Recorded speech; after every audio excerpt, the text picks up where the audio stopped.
Hey everybody, Jenny Lee Hodgins here. I'm the host of the New and Returning Piano Learners Facebook group.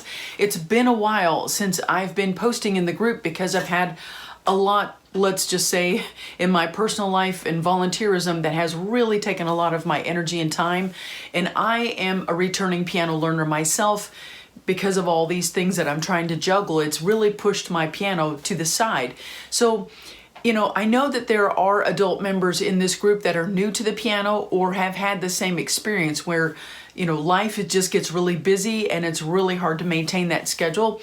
So I just want to share what I'm doing, and hopefully that'll help you get back on track as well. I'm just getting ready to sit down and practice. The first thing I would recommend is that you prioritize getting to the piano by scheduling it in your day. And so for me, excuse me, I just had a snack. A little leftover. So for me, it's right before lunch and right after lunch, I'm practicing piano. In the mornings are my work time. In the afternoons is more work and some volunteer stuff that I have to do.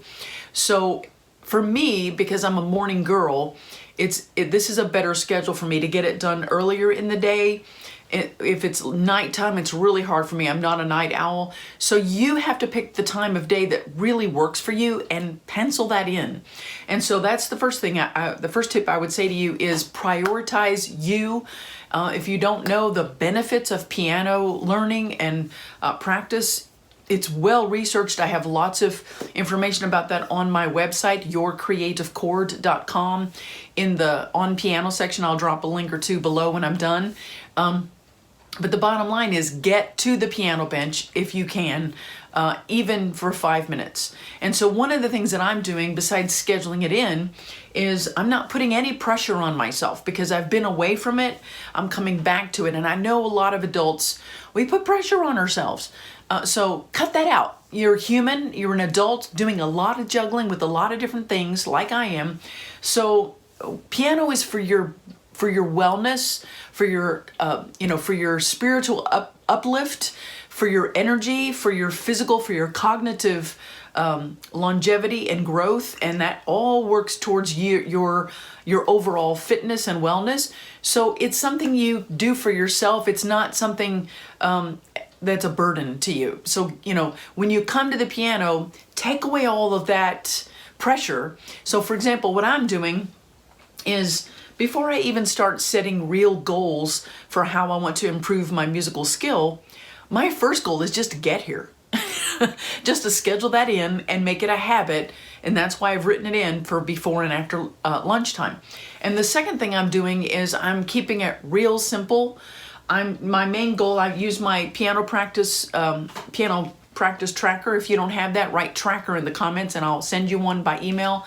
But basically, I put it inside a slot, a little plastic page, so that I can write on it and then I can erase it. So, it just looks like this. And then I can put whatever my goals are. And my goal to keep it simple, it just says mindful practice, slow, listen, feel, touch. So I'm keeping it really, really simple. That's it. I'm just approaching piano in a very mindful way to get connected to the keyboard. That's it. And so I'm choosing some pieces that I had been practicing before I got interrupted with a lot of life emergencies, and I'm coming back to those. So I'm just going back to them. Like I've got some Bach pieces, I've got a Haydn sonata, and I've got a bunch of my own original pieces that I'm reworking, and Chopin and Czerny things. These are just things that I had picked out for myself that I want to revisit or learn that I had been doing. So it's somewhat familiar, it's just very rusty. So that's my second, tip for you is find something familiar. Don't chomp off something huge or completely unfamiliar unless you just want to do a little bit of sight reading, which is also something I've been incorporating. But don't overdo it and don't pressure yourself. That's my main point. So those are my tips for you today. I'm just gonna read through some of my pieces mindfully, slowly, getting really aware of the touch of my connection to the keyboard, what it feels like, and paying attention if there's any tension and just relaxing into it. Nothing more fantastic than that. Those are my goals. So I hope that this has been helpful to you, and I'm sorry it's been so long since I've been in here. I can't tell you all the details, but it's been a hard, long haul, and I'm still in the middle of a bit of a fight, but I am determined that amidst, all the challenges of busy adulthood, I'm going to prioritize my piano because it's so good for our wellness.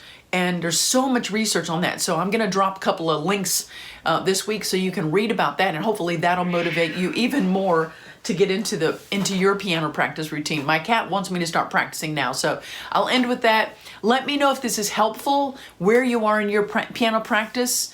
Inspire me to keep going with something that you've been able to accomplish or break through, or if this has helped you just get to the piano bench again for yourself. Let me know in the comments with a heart or a thumbs up or a piano emoji, whatever you got. And I will see you soon again. I'll be trying to come back in on Tuesdays flexibly, between 10 and noon. And I'll keep you posted with some more tips as I go through. Thank you so much for joining. Have a great week. Have fun at your piano.